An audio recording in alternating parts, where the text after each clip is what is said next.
Everyone brought a bike back.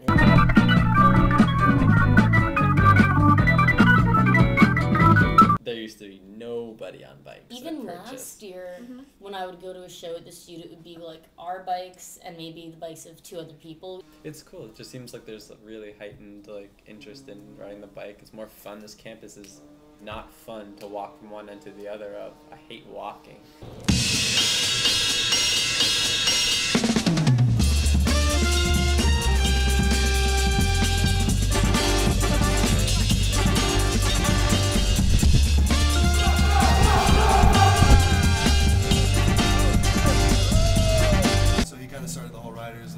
Thing to liquor store, or? It was kind of a group, ride. It was like a group idea. Like, I mean, like they always just kind of would cruise over there when they needed to, but just really low key. And I guess over time we, started to get bigger and bigger and bigger, until all of a sudden it's like, oh shit, we got a crew now, rolling deep. Yeah. And that's kind of when it turned into the bike gang. Called Riders of the Apocalypse, and then I guess Ted calls it that. Cars are ridiculous. They're nothing but a hassle, and bicycles are a simple, efficient way to do pretty much everything. So I'm psyched to see kids on bikes. Last year it was just, I started coming in October, but they'd been riding since September. And it was just Thursday nights was a good time. Not a lot of people had class on Fridays, and we would just meet up as a little group outside of the bike shop, ride around a little bit, and then we'd all ride over to Connecticut Liquors. And last night, we're cruising, and, we're riding full lane because that's what we're allowed to do. 20 bikes is much better than, 2 cars, 3 cars. Yeah. So we're just doing our thing, riding. And dudes are just honking on the horn, laying on, what the fuck, you fucking kids? Just yelling and screaming. We're like, it's our lane too. We're all, we're not, obstructions to traffic. We are traffic. So chill out. We're all getting where we need to go. Just calm the fuck down. People don't give a shit about bicycles and, cyclists. So it's really dangerous, but, you gotta do what you gotta do. Bike tough. Fuck the law. Fuck cops. Enjoy your bike. It used to be pretty strictly everyone would get a tall boy, drink it outside, and then ride home a little tipsy. And it was just us, and it was a pretty small group. Mike Kelly, Ted Olmsted, and then Jason and Brian Levine. around 2 of his roommates would come. Alex. I think in general there's just a huge increase in biking. You see it, in the city. They're putting in tons of new bike paths, to accommodate all of the huge increase in bikers. At least once a day I talk to somebody who has a bike issue. Jason Cacciadorian, now Purchase alumni, started the bike shop last year and has left his tools in the hands of Kyle and Ayana. I feel like at this point, I know more about different parts, and Kyle knows more about fixing things.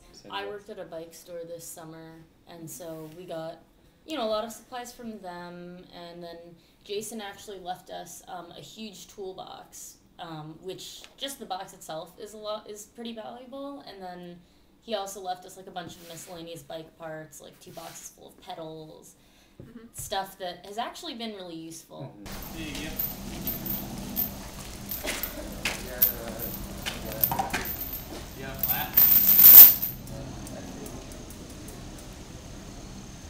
I was racing Steve and got a little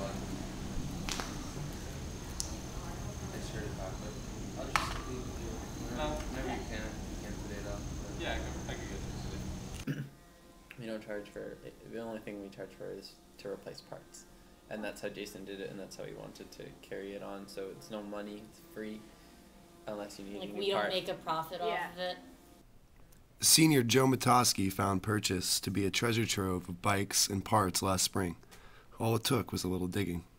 Well, I started doing some dumpster diving around, May when everyone started moving off. The big fun is definitely bicycles.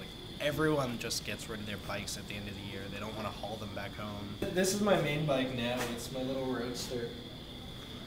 Kind of weighs a bit more than most road bikes, but rides great, gears work, brakes work. There were no problems with this one, not even the tubes were popped. It was just left abandoned altogether. We have these surplus of bikes that no one's riding, so there's always something for somebody to come and claim. If they just come over, we'll normally fix something up. It's actually kind of funny, I lock all the bikes up, when I'm going to class and when I'm around campus and stuff. But because of this surplus of bikes and the fact that everyone knows this area is the bike shop, I'm able to come here and just park my bike here overnight and not lock it up.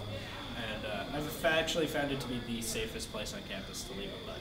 With the recent surge of bikers, can Purchase handle the storage and care necessary in its already swollen dormitories? There's no bicycles allowed in buildings on campus, but there's not enough room on bike racks. It's really supposed to only be tied to a designated bike rack. I bring my bike into every class. I keep my bike in the classroom or just outside the door. It's really damaging for a bike to constantly leave it out in the rain, and if you can't bring it into your apartment, I mean, we're obviously going to move these out for room inspection, but it's very basic rule of thumb. If you have a bike you care about, you don't leave it outside overnight.